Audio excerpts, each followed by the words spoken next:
Mirë po, a e dini që i njëjti kishte probleme serioze me kryekriminalin e sulmit të Banjskës Milan Radojqić. Milan Vukashinović, serbi i Mitrovicës me nënshtetësitë e Kosovës, u plagose u rrëmbye me 1 nëntor brenda territorit të Kosovës në zonën e Leposaviçit, në pjesën që njihet si pika 0 e kufirit me Serbinë.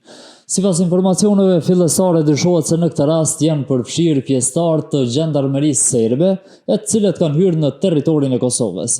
Mirë po, a e dini që i njëjti kishte probleme serioze me kryekriminalin e sulmit të Banjskës Milan Radojqić. Vukashinović kishte pasur konflikte të vazhdueshme me Milan Radojqićin, ishte nën kryetarin e listës serbe, i cili njihet për ndikimin e tij të madh në veri të vendit. Madje ka pasur raportime edhe se Radojqić më herët kishte tentuar ta vriste atë, duke i vendosur atij eksploziv për t'ia marrë jetën. Avokati i Vukashinovićit, Ivan Ninić, ka konfirmuar se është ngritur edhe padi kundër Radojqićit dhe disa anëtarëve tjerë të ushtrisë apo policisë serbe. Në vendin ku ndodhi incidenti, afër automjetit të Vukashinovićit janë gjetur 23 gzhoja, një detaj që sipas avokatit tregon se bëhej fjalë për një kurth të mirë organizuar. Ai tha se viktima është qelluar nga pas në shtëpinë dhe se personat që morën pjesë në sulm kanë qenë të veshur me uniforma ushtarake, por pa shenja dalluese, duke lëvizur me xhipa pa targa.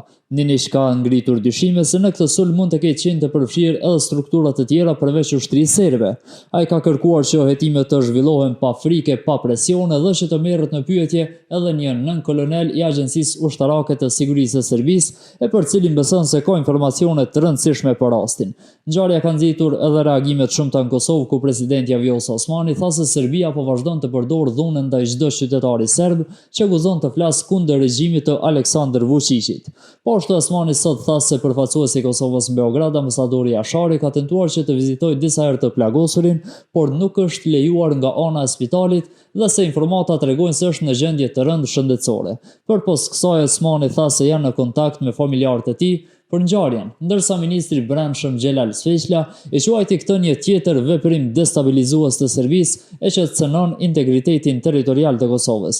Kjo qasje agresive dhe provokuese e Serbisë është e papranueshme. Ajo përbën shkelje të rënd të kufive tanë shtetëror dhe të drejtave të qytetarëve tanë. Është koha e fundit që faktori ndërkombëtar të reagojë me veprime të qarta dhe ndëshkuese ndaj Serbisë në mënyrë që këto akte armiqësore të mos përsëriten më kurrë, ka shkruar Sveçla.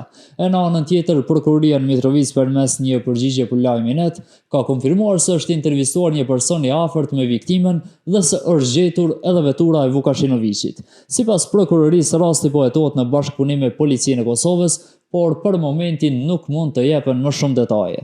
Hetimet për plagosjen dhe rrëmbimin e tij vazhdojnë ende dhe se nuk dihet se kush është i përfshirë, motivet e sulmit, autorët e vërtet dhe rolin e strukturave shtetërore serbe në këtë ngjarje. Shqetësuese vazhdon të jetë edhe fakti se si në fakt arritën forcat serbe të futen në pjesën më të ndjeshme të Kosovës në atë pikën 0.